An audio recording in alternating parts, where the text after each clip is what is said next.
What's up guys, Houndish here with some Destiny 2 news. So we're going to take a look at some weapons we haven't seen up until now. On top of this, we have an interesting looking jumping puzzle on a Vex structure on Io, a first look at a new cutscene with Commander Zavala and what is likely the NPC character for the Moon Titan, and a couple of other things as well. So starting out, IGN revealed a new PvP map and game mode yesterday. The PvP map is Altar of Flame and the game mode is the new survival mode. I do have a video about that if you missed any of it, but we got a look at a couple of new weapons here as well. So really briefly, we see a new pulse rifle from Suros called Quadrille 34, and this has Adaptive as the intrinsic perk, and then essentially the new version of Headseeker. I can't remember if it's got a different name. Body shots landed with the weapon increase precision damage for a short time. We also have the Ariel AR3, which is an Omelon auto rifle. This has precision as the intrinsic perk, and it also grants a short period of increased stability and accuracy on the initial trigger pull. Interestingly though, these have an attack level of just 10,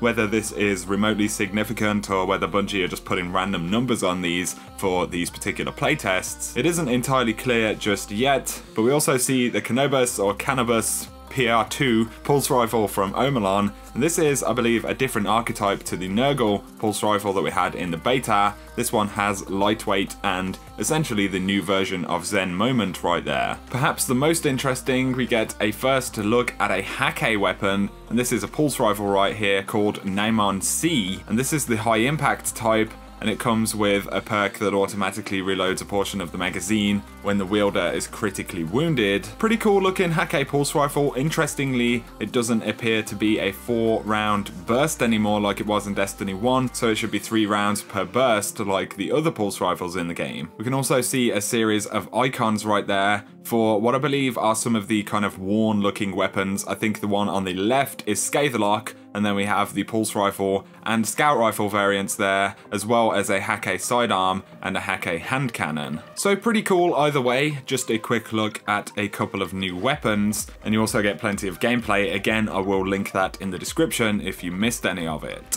Moving on, I wanted to talk about this mysterious Vex structure on the planet Io coming in Destiny 2. Now this was actually pointed out by Jake Myler on Twitter, but there appears to be a bit of a jumping puzzle on this Vex structure. So if you look at the bottom right hand side, you can see there are kind of platforms that you could jump up onto from the ground level. But then if you follow it up again to the right, you can see there's another platform, and then it begins kind of platforming up and to the left right there. And there are a number of different kind of jumping spots that you can get to. And then at the very top, there is another platform with a kind of doorway in the top, which is pretty interesting.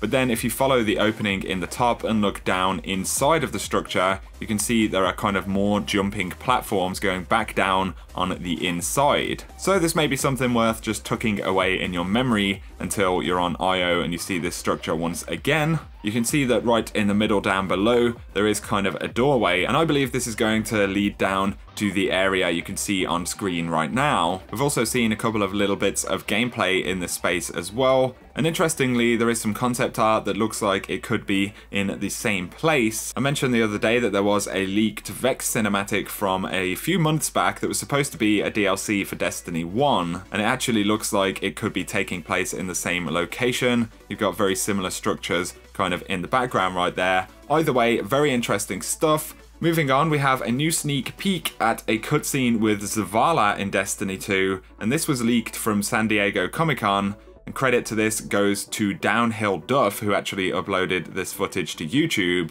But Bungie were doing a panel and they spoke about developing cinematics for the game. And in this cinematic, we can see Zavala talking to 2 characters. One is likely us, the Guardian, who doesn't speak in this particular cutscene, but there is another female Titan there who does speak to Zavala, telling him to wait as he plans his response to the Cabal attack. Now, this other character strikes me as the most likely NPC character for Titan itself, which is where Zavala flees following the attack on the city. Of course, on Nessus, we've learned about Failsafe, who we have some understanding of. She's the AI of a crashed colony ship on Nessus called Exodus Black, and she'll be guiding us around the location, offering more story quests and kind of adventures. and I think that the female character in the cutscene right here will be the equivalent for the Moon Titan. Also, Zavala talks about how he needs to reunite his fire team with Cade and Ikora, which, spoiler alert, there are some story implications to this.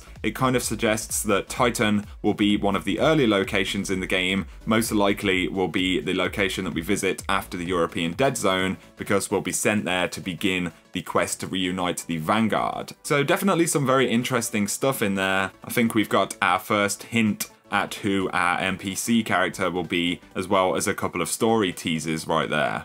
Moving on, I wanted to share with you another neat tool coming from lowlydev.com. So lowlydev has been developing a bunch of pretty useful tools for Destiny. For Destiny 2, we had a beta armory showing us all of the gear that you can collect in the beta, as well as this, a bestiary with all of the new enemies in Destiny 2, and now we have a subclass builder. Essentially, this allows you to go in and take a look at the full subclass trees for all of the classes. So now that the beta has gone away, if you want to jump in and remind yourself of what the different abilities are and things that you might want to set up for different activities now that you've played the game, you can go ahead and follow the link in the description and check all of this stuff out. One other thing to mention is that starting today, you will be able to migrate your clans into Destiny 2. So this is a process that Bungie are starting at some point later today, and basically you can go in and transfer your clan members and all of the details to the Destiny 2 version of the kind of clans. There may be other features which go online as well. I don't know whether we'll be able to,